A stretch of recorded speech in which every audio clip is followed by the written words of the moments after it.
홍신자 이 네이버 백과사전. 큐. 사춘기였던 딸에게 주는 책도 쓰셨는데 반응이 어땠나요? 딸에게 보내는 편지 형식의 책 나도 너에게 자유를 주고 싶다는 무용가로서의 그녀의 인생과 구도자로서의 삶의 자세, 그리고 사랑하는 딸에게 전해주고 싶은 마음을 담은 책이다. 나도 너에게 자유를 주고 싶다는 제목의 책이에요. 자식에 대한 사랑과 춤에 대한 열정이 고스란히 담긴 책이라고나 할까요? 춤을 추고 인도를 여행하며 딸을 그리워하는 한 엄마의 마음을 담았다고 생각하시면 될 거예요. 그 당시 딸아이가 사춘기를 겪고 있던 상황이었는데 우리가 가족으로 함께 생활하지 못해서 딸에게 늘 미안함과 아쉬움이 있었어요. 저는 엄마이면서 동시에 아티스트이기도 했으니까요. 그래서 딸에게 보내는 편지 형식으로 책을 냈는데 사춘기 아이들이 많이 읽었고 그 책을 보고 부모님들도 많이 찾아왔었어요. 많은 도움이 되었다면서요. 예를 들어 자녀가 문신을 하고 싶다고 했을 때 그것 때문에 다투는 것보다 그래 나도 한번 해보자 하면서 같이 가서 해보면 둘 다 해방이 돼요. 시간이 지나면 아이 스스로 그때 문신을 괜히 했어. 말리지 그랬어요. 라고 해요.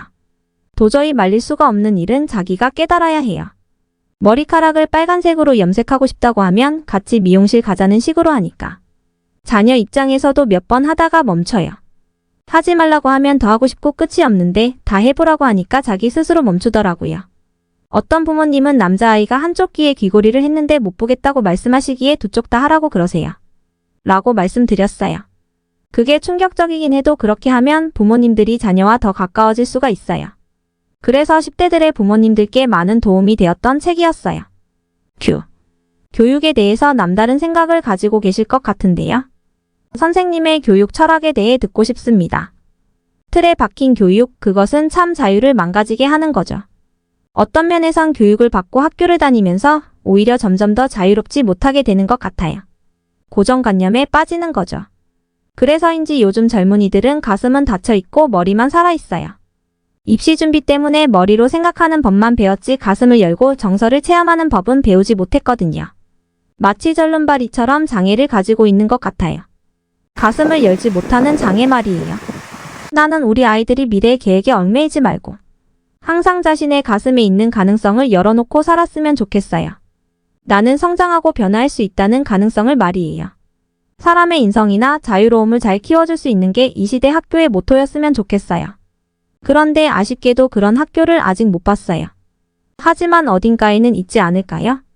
요즘 대안학교도 많이 나오는데 그런 곳에서 하고 있지 않을까 싶어요. 일반 교육이라는 게 아이들을 굉장히 어렵고 힘들게 하고 점점 자유로움에서 멀어지게 만들지 않나 싶어요. 삶에서 우리를 지켜주는 가치는 무엇일까? 큐. 선생님께서 가장 큰 가치를 두시는 것은 무엇입니까? 제 자신에게 충실하게 살아왔던 것이 가장 현명하고 가치 있었던 일이라고 생각해요. 제 자신으로부터 모든 것이 시작됐고 또 끝맺음도 제가 했거든요. 늘 제 중심이었고 저부터 생각했어요. 그러지 않았으면 제가 하고 싶은 것을 할 수도 없었고 자유로운 영혼도 될 수 없었겠죠. 전 제 자신에게 굉장히 충실했고 자유로웠기 때문에 자유로웠던 영혼으로 기억되고 싶어요. 그거면 충분해요. 아무리 생각해도 자신의 본성대로 살아가는 것이 곧 자유이며 가치 있는 삶인 것 같아요. 본성을 알고자 한다면 자신의 몸과 마음이 어떻게 생겼는지를 먼저 알아야 해요. 우리의 몸은 만질 수 있는 영혼의 또 다른 이름이죠. 즉 몸은 영혼과 본성으로 인도하는 사다리라고 할 수 있죠. 마음으로 몸을 이겨내는 것이 아니라 몸의 언어를 이해하여 자신을 살려내는 거라고 생각해요. 몸은 마음보다 훨씬 정직해요. 몸은 자연이고 본성이니까요. 그것에 따를 때 자유로운 삶을 살고 있는 자신을 발견할 수 있을 거예요. 큐. 선생님의 내면에서 나오는 힘이 무엇인지 궁금합니다. 고도를 기다리며에서 영감을 얻어 만든 홍신자의 고도 2008 중 한 장면. 그녀는 어디 한 곳에 얽매이지 않고 두려움 없는 자유로움과 후회 없는 삶을 살기 위해 평생 노력해왔다. 그건 역시 자유죠. 자유란 고정관념에 얽매이지 않고 어딘가 속해 있지 않고 두려움이 없는 거예요. 나 자신이 어떻게 비춰지는가에 대해 두려움이 없고 자유로운 거죠. 저는 하고 싶으면 하는 사람이에요. 사람들이 어떻게 생각할까? 사회에서는 뭐라고 말할까? 라고 고민하지 않아요. 다른 사람들에게 피해를 안 끼치면 되는 거 아닌가요? 내가 하고 싶은 거면 해야죠. 그래서 저는 이게 좋다, 저게 나쁘다 이런 것이 없어요. 이거 하면 성공하고 저거 하면 성공한다 그런 것도 없고요. 자기가 정말 하고 싶은 것을 한다면 그게 성공이에요. 성공이 무엇이냐 하면 자신이 정말 하고 싶은 것을 하는 것입니다. 세상에서 말하는 성공을 따라가는 것은 성공이 아니에요. 가짜 성공입니다. 위선이죠. 그리고 사람들이 말하는 실패는 실패가 아니에요. 자신이 하고 싶은 일을 못했을 때 실패하는 거예요. 그래서 저는 그런 것을 다 떠났어요. 구도의 길을 가고 예술을 하면서 마지막 제 목표는 어떻게 하면 내가 자유로워질 수 있을까 하는 것이었어요. 예술을 위한 예술이 아니었죠.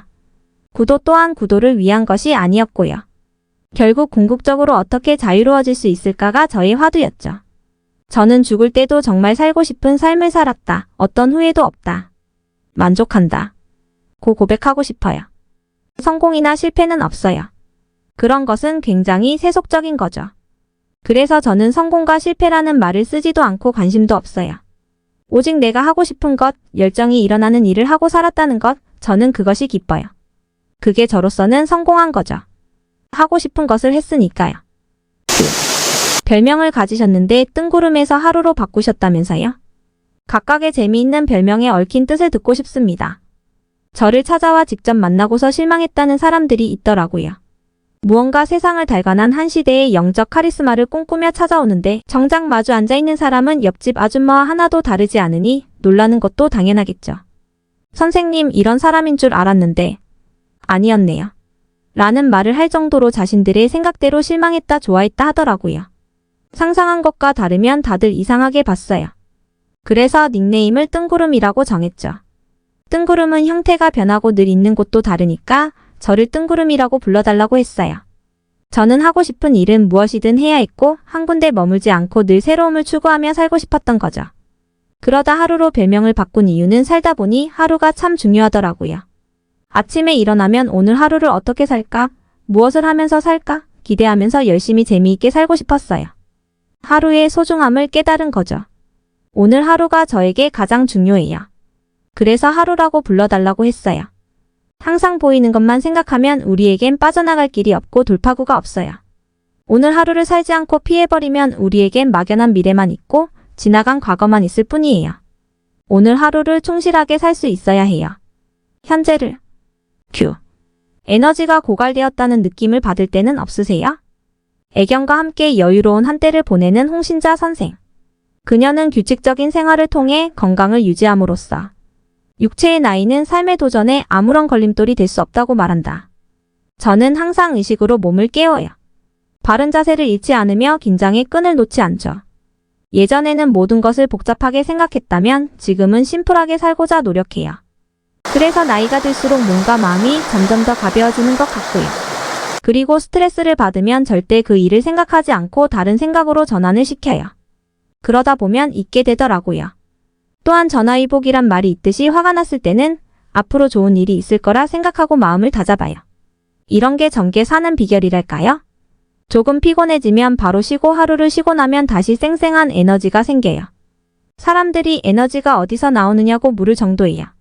항상 자연에 어긋나지 않게 살려고 노력하죠. 음식도 아무렇게나 불규칙하게 먹는 것이 아니라 저에게 맞는 음식을 제때에 먹으려고 노력해요. 그리고 가급적이면 규칙적인 생활을 하려고 하죠. 몸의 상태도 잘 살피면서 운동도 하고 휴식이 필요할 땐 쉬기도 하고요. 몸이 요구하는 걸 잘 듣고 자연과 조화롭게 살기 위해 되도록 일찍 자고 일찍 일어납니다. 그런 것들이 저를 건강하게 만들어주는 것 같아요. 저는 건강하지 않은 사람들을 보면 이해가 잘 안 돼요. 잘 관리하고 조절하면 건강한 몸이 될 수 있잖아요. 건강만 하다면 육체의 나이는 걸림돌이 될 수 없어요. 저는 아직도 20대의 꿈을 갖고 또 다른 도전을 준비하고 있어요. 나이 먹어서 못한다는 건 착각이고 병이라고 생각해요. 나이는 우리의 도전에 아무런 제약도 줄 수 없어요. 다만 약한 생각이 나를 묶어두는 것이죠. 큐. 홍신자의 예술은 어렵고 부담스럽다라고 생각하시는 분들께 어떤 말씀을 들려주고 싶으신가요?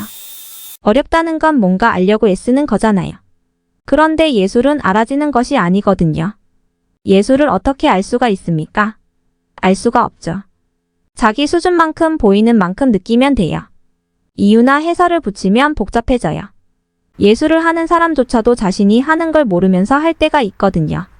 저도 무용을 하지만 뜻을 설명해달라고 하면 잘 못하겠어요. 느낌과 감성으로 안다고 해도 말로는 표현하기 어려워요. 예술을 어떻게 말로 설명하고 전달합니까?